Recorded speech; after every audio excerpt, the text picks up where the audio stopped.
Testament, de l'Ancien Testament qui a circulé à la Mecque. C'est un défi que je te lance, qui a circulé à la Mecque au temps du prophète sallallahu alayhi wa sallam. Un défi.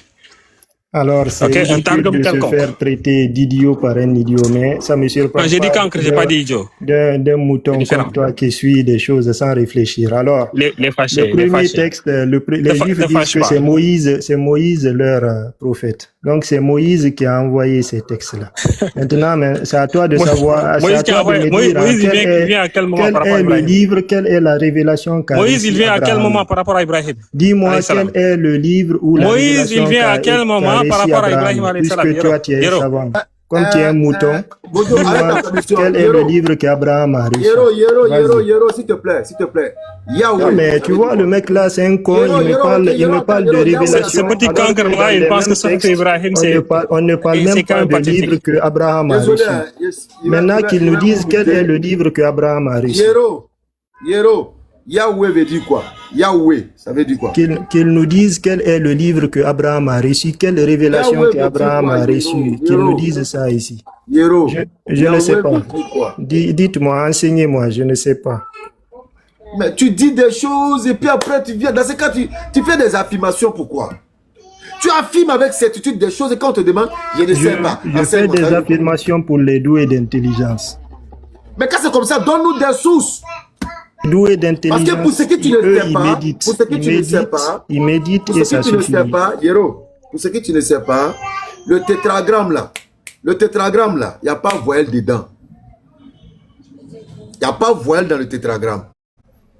Est-ce que tu te posais la question de savoir à quel moment on a introduit des voyelles pour que toi tu puisses dire Yahweh? À quel moment? C'est que tu ne sais pas là. Quand on met les voyelles là, ça veut dire tout simplement c'est lui Dieu. C'est lui Dieu. Maintenant, c'est lui Dieu là. Est-ce que ça c'est le nom de quelqu'un?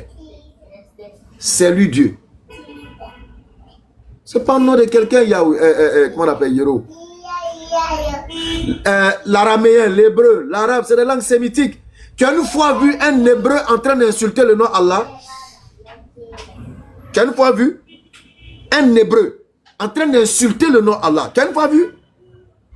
Parce que eux ils savent. Mais vous ne savez pas. Vous êtes dans du perroquetisme, vous répétez parce que on vous a dit vous répétez seulement. Il s'appelle Allah. C'est marrant de quelqu'un qui répète des hadiths et des textes qui ont été écrits par des gens. Hein. Moi, je suis un peu déçu. Tu dis que je suis le perroquet et je raconte ces conneries. Il est très nul, ce gars, franchement. Même la nullité me étonné. Moi, je de toutes les façons, on va chuter avec lui. Pourquoi vous êtes chute avec cette question, Yero? On va chuter avec lui. On va la preuve que le prophète a adoré des idoles, s'il te plaît. Si c'est je vous dis la preuve, allez-y chercher les versets sataniques du Coran. J'ai parlé de la sourate, je vous ai parlé de tout. Vous continuez à nier l'évidence. Même en grand, voilà. Même en grand, on va Yoro, merci d'être passé, merci beaucoup. Merci d'être passé, voilà, même en grand, s'il te plaît. Monsieur Yero, c'est quoi ces versets sataniques là en question? Et elle se trouve où? Je sais pas, j'ai menti. Désolé, je suis un gros menteur. Merci de le reconnaître. Moi, j'aime les gens qui sont sincères. Merci beaucoup. Voilà, donc, effectivement, tu as menti. Oui, effectivement, tu as menti et j'imagine. Denis, c'est très bien. Non, s'il te plaît. Tu n'arrives même pas à prouver les bêtises que tu racontes. Quand on te pose une question, tu ne connais pas. Et je plains ceux qui vont te suivre dans ton panel pour te prendre pour parole d'évangile alors que tu as un tonneau vide qui ne fait que des bruits. Tu vois. Je les plains réellement. Parce que même ChatGPT, même là, est plus intelligent que toi 1000 fois. C'est-à-dire, ils auraient pu aller se renseigner même auprès de ChatGPT que de venir écouter un cancre comme toi. Et ce que Gojo dit est réel, tu es vraiment un cancre. Attends, je vais mettre le showtime, je vais te donner l'enseignement sur ce que tu viens de dire là. Voilà, merci beaucoup. Faut mettre showtime. On va pas te dimiter. Voilà. Non, c'est rien dedans. Voilà. Donc, ici, il parle des versets sataniques. Non.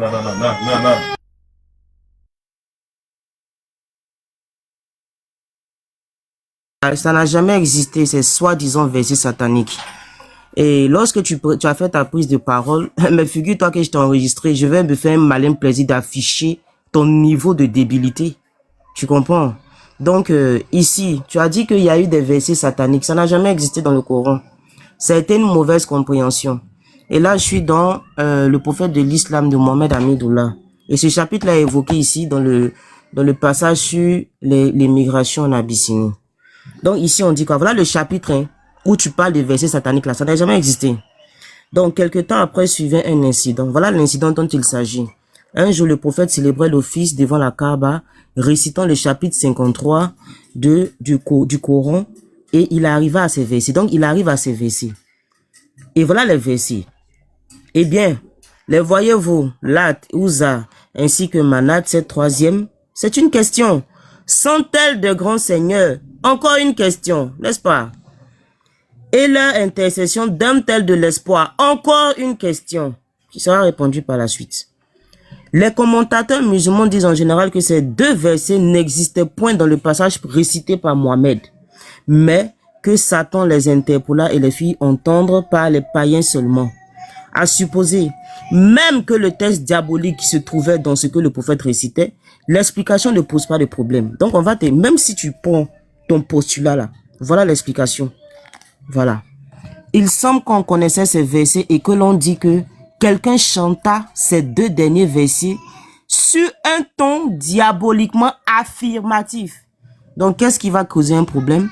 Ce qui va causer un problème, c'est que ceux qui vont récupérer ces textes-là, ils vont essayer de faire une affirmation et d'enlever le questionnement. De telle sorte que lorsque les Mécois vont entendre, ils vont se dire que c'est une affirmation en réalité, alors que c'est au lieu d'interrogatif comme il fallait. Donc, le texte n'ayant pas un adverbe d'interrogation particulier. Les païens présents crurent, donc c'est eux qui ont cru que Mohammed avait fait une concession en faveur de leurs idoles. Leur joie fut grande, si bien que lorsque Mohammed se prosterna dans la Kaaba, Mohammed ignorait tout ce qui s'était passé. Donc lui-même n'était pas au courant. Mais une détente suivit ce malentendu et le bruit en courut jusqu'en Abyssinie, ce qui incita certains réfugiés à rentrer chez eux. D'accord? En temps, l'illusion fut dissipée. Maintenant, qui va venir rétablir la vérité? C'est le même prophète Mohammed. Mohammed apprit les faits à son grand chagrin et une nouvelle révélation corrigea en remplaçant l'équivoque. Eh bien, les voyez-vous, Lat al-Uzza, ainsi que Manat, cette troisième autre, serait-ce à vous le garçon élu la fille, que voilà donc le plus injuste partage. Ce ne sont que des noms que vous avez nommés vous et vos ancêtres. Écoute bien, ce ne sont que des noms que vous avez nommés vous et vos ancêtres, sans que Dieu ait fait descendre d'autorité à leur sujet. Ils ne suivent que la conjecture ainsi que ce qui passionne les âmes. Cependant, que de leur Seigneur leur est venu très certainement une guidée. Et la guidée, c'est quoi? C'est le fait justement de ne pas prendre pour aller ni d'idole ces gens-là. Et tu as dit quelque chose, tu as dit que Alat, Manat, Uzza, que c'est des parties ou bien c'est des noms du Créateur. Donne la source, tu en es incapable. Tu vas dire encore, je sais pas, j'ai menti. C'est ce que tu vas dire. Sauf que pour parler, pour parler des dieux, des attributs de Dieu, on en a déjà 99. Et dans ces 99 là, il n'y a pas de Lat, il n'y a pas de Uzza, il n'y a pas de Manat, il n'y a pas de Hubal. D'accord? Donc prochainement, lorsque tu viens avec des arguments, s'il te plaît, donne des sources. On n'est pas dans ton panel de détraqués ou bien de personnes qui sont sans cerveau pour avaler tout ce que tu dis. Ici, là, c'est la connaissance. Voilà, c'est ce que je voulais dire par rapport à ça. Je pense qu'on peut passer à autre chose. J'ai entendu l'enseignement, j'espère que